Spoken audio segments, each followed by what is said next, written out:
Good morning students. आज सांख्यिकी विषय को लेकर के मैं एक बार फिर आपके सामने उपस्थित हुआ हूँ कि सांख्यिकी विषय ये थर्ड ईयर के लिए विद्यार्थियों के लिए बहुत महत्वपूर्ण है और एमए के विद्यार्थियों के लिए भी। अतः सांख्यिकी संबंधी जानकारी में अपने पूर्व की जो वीडियो में अपने सेंट्रल टेंडेंसी के अंतर्गत जो एवरेज मेजर्स है उसमें समांतरवादी को पढ़ा। आज हम मध्यका के बारे में जानकारी लेंगे कि मध्यका क्या है, मीडियन, और इसकी गणना कैसे करते हैं। तो विद्यार्थियों, जहाँ हम स्टैटिस्टिकल एवरेज को मेजर करते हैं, उस स्टैटिस्टिकल एवरेज में मध्यका एक महत्वपूर्ण जिसे कहना चाहिए एवरेज मेजर है।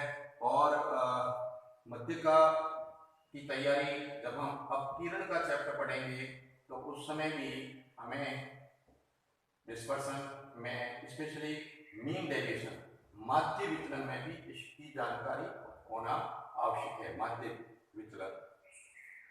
विचलन में भी इसकी जानकारी होना जरूरी है। तो आज मध्यका के संबंध में सबसे पहले मध्यका की परिभाषा और मध्यका की विशेषता को पढ़ें। मध्यका किसी भी श्रेणी का वह मूल्य होता है जो प्रायः मध्य में स्थित रहता है। कुछ श्रेणी के मूल्य उससे कम होते हैं और कुछ श्रेणी के मूल्य है उससे अधिक होते हैं। तो हम मध्य के मूल्य को चयन करके हम मध्यका का आकलन कर सकते हैं।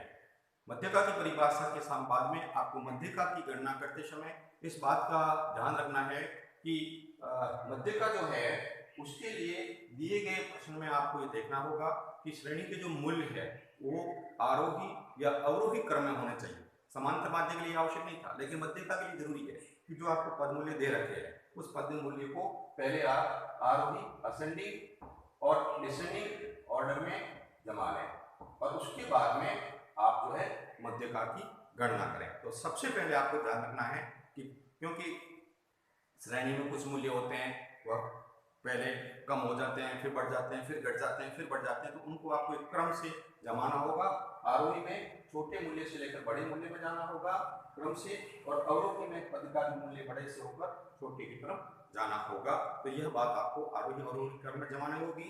और फिर इसको समांतर माध्य की तरह ही इसमें भी जो विशेष रूप से तीन जो है व्यक्तिगत श्रेणी, खंडित श्रेणी और सतत श्रेणी में सवाल ये होते हैं और उसमें ही आपको करने पड़ते हैं। तो आज हम व्यक्तिगत श्रेणी को लेते हैं और व्यक्तिगत श्रेणी में दिए गए क्वेश्चन की हम मध्यका किस प्रकार ज्ञात करें। तो सबसे पहले मैं व्यक्तिगत श्रेणी की मध्यका को ज्ञात करने के लिए आपके सामने सूत्र लिखता हूं कि m बराबर होता है n plus size of n बटा 2। इस सूत्र को आप ध्यान में रखते हुए मध्यका को तैयार करें। अब एक क्वेश्चन लेते हैं कि किस प्रकार दिए गए क्वेश्चन में हम मध्यका ज्ञात करें। तो कैलकुलेट द मीडियन क्वेश्चन हमारा है, मध्यका ज्ञात करें। और सवाल दे रखा है जैसे किसी श्रेणी में वैल्यू है 80, 78, उसके बाद में 90, 45, 36, देन वैल्यू दे रखी है 65 और 70, 20 और 55। ये आपके सामने किसी पद के मूल्य दे रखे हैं और आपसे कहा जाता है कि आप इसकी मध्यका ज्ञात करें। तो ये आप देखिए 1, 2, 3, 4, 5, 6, 7, 8 और 9 ओड नंबर में यह वैल्यू है। तो यहाँ पर भी आपको ये ध्यान रखना होगा कि यदि पद मूल्य वह सम संख्या के रूप में है या विषम संख्या के रूप में, तो यहाँ विषम पद मूल्य है, अतः आपको n+1 से ही आपका आंसर निकल आएगा। सबसे पहले आपको इसमें क्या करना पड़ेगा, इसे आपको आरोही क्रम में जमाना पड़ेगा। तो पहले तो आप इसके ऊपर लेते हैं सीरियल नंबर, क्रम संख्या 1, 2, 3, 4, 5, 6, 7, 8 और 9, और फिर इसके नीचे मूल्य लिख लें। मार्क्स को दे रखते हैं, मान लेते हैं किसी सब्जेक्ट के मार्क्स है, उसको आपको इसे जमाना होगा। तो सबसे पहले जो मार्क्स होगा वो सबसे छोटा मूल्य 20 के बाद में आप लेंगे 36, 36 के बाद में जो मूल्य आ रहा है वो आ रहा है 45। 45 के बाद में जो वैल्यू आ रही है वह है 55। 55 के बाद में 65। 65 के बाद में 70। 70 के बाद में 78 और 78 के बाद में 80 और 80 के बाद में 90। तो आगे देखिए हमने इन पद मूल्यों को है वह क्रम से जमा दिया 20, 36, 45, 55, 65, 70, 78, 80 और 90। अब इसको आपने आरोही क्रम में जमाया। आरोही क्रम का मतलब है छोटे से बड़े मूल्यों के तरफ। और उसके बाद में आपको यदि मध्य का ज्ञात करनी है तो m equal to size of n+1/2 आएगा। अब यहाँ पर आपका देखिए n क्या है, ये क्रम संख्या जो 9 है। 9 + 1 / 2 which is equal to 10/2 it is equal to 5।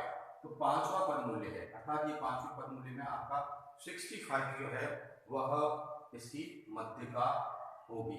आसान सवाल है, इसमें आपको मध्यका की जैसा कि परिभाषा में आपको बताया था कि पद का जो छोटा और बड़ा मूल्य है उन मूल्यों में कुछ मूल्य इससे कम होंगे। आगे देखिए मध्यका की वैल्यू 65 आई, इससे ये मूल्य कम है और ये मूल्य अधिक है, तो मध्यका हमेशा बीच का मूल्य होता है।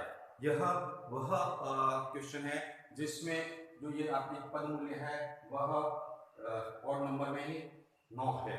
यदि इवन नंबर में हो, सम संख्या में यदि कोई क्वेश्चन दिया हुआ हो तो आप उसका पद मूल्य कैसे ज्ञात करेंगे।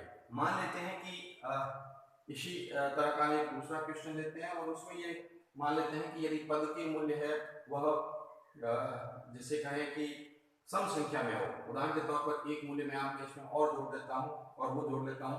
यही क्वेश्चन है, इसमें मान लेते हैं 90 या 100 ले लेते हैं। एक मूल्य आपको 100 लगा देता हूँ मैं यहाँ पर लास्ट में, 10वां मूल्य 100। तो यहाँ पर भी आपको 10वां मूल्य के रूप में यह पूरा का पूरा ऐसा का ऐसा आपको सॉल्व करना पड़ेगा। 1 2 3 4 5 6 7 8 और 10 तक जाना होगा और 10th वैल्यू है वो आपकी हो जाएगी 10th वैल्यू है वह 100। या मैं एक बार फिर से आपके सुविधा के लिए लिख देता हूँ। क्वेश्चन यही है, इसमें क्या है कि सपोज यदि क्वेश्चन जो है वह श्रेणी में जो क्रम है वह विषम संख्या में है तब तो कोई प्रॉब्लम नहीं आएगी, n+1 करके आप आंसर निकाल देंगे। यदि वो सम संख्या में है, सपोज ये 9 होकर 10 होते और 10वां मूल्य 100 होता तो फिर आप इसमें ये करते कि यहाँ जो 10th वैल्यू होना है 100 लिखती और फिर सूत्र बन जाता n+1/2, अर्थात यह हो जाता आपका 10 + 1 10 + 1/2 अर्थात 11.2 और 11.2 का मतलब 5.5। 5.5 जो वैल्यू होगी, अब इसमें 5.5 का मूल्य है कि मध्य का आपका है वो इन दोनों के बीच होगी और इन दोनों के बीच होने का के लिए एग्जैक्ट में कौन सी मध्य का हो सकती है। तो अब आप उसके लिए 5वें और 6ठे क्रम संख्या में जो मार्क्स है उनको जोड़ लें, अर्थात 65 + 70 / 2। तो ये हो गया आपका 5 और 13 बटा 2 अर्थात 12 और फिर नीचे 1 और ये हो गया 14.5। ये आपके 67.5 जो है वह मध्यका होगी। 67.5 to 10। तो जब कभी श्रेणी का जो पद मूल्य है, आप ये ध्यान रखें कि यदि मध्यका ज्ञात करनी है तो मध्यका के लिए सबसे पहले आप श्रेणी को आरोही और अवरोही क्रम में जमा दें। आरोही और अवरोही क्रम में जमाने के पश्चात चाहे आप आरोही में जमाएं चाहे अवरोही में, यह इसके लिए विद्यार्थी स्वतंत्र होता है। आप अपनी सुविधा अनुसार उसे आरोही और अवरोही क्रम में जमा दें। और यदि आपके जो श्रेणी में जो टोटल पद है वह यदि विषम में है तब आपको n+1 करके सम हो जाएगा और उसमें आपका कोई भी एक मूल्य है उसको आप तय कर लें, जैसा कि हमने पिछले एग्जाम्पल में किया देखा और वो मूल्य आएगा 65। अब यदि श्रेणी के जो टोटल वैल्यू है वो सम संख्या में है, तो ऐसी स्थिति में क्या करें, तो उसके लिए भी आपको घबराने की आवश्यकता नहीं है। ऐसी स्थिति में जो भी बीच का बिंदु आता है उसमें, जैसे यहाँ पर हमारे एग्जाम्पल में सम संख्या टोटल पर जो आपके 10 थे, 10 में 1 जोड़ा, 11 आगे, 11 में 2 का भाग दिया, 5.5 के लिए 5 और 6 के जो दो वैल्यूज हैं 65 और 70, इनमें 2 को डिवाइड करना है और ये करेंगे तो आपके सामने 67.5 आ जाएगा। तो मध्यका के बारे में आज अपन इतना ही लेते हैं, फिर कल मध्यका के नेक्स्ट वीडियो में मध्यका को खंडित श्रेणी में और यदि सतत श्रेणी में हो तो किस प्रकार आंकलन करें। धन्यवाद छात्रों, आप सांख्यिकी को अच्छी तरह से तैयार करते रहें, सूत्र तैयार करते रहें और जितने ज़्यादा आप सांख्यिकी में क्वेश्चन करेंगे उतने ही ज़्यादा आप अच्छी तरह से अपने अंकों की जो रेंज है बढ़ा पाएंगे। धन्यवाद, फिर वीडियो में उपस्थित होंगे। ओके।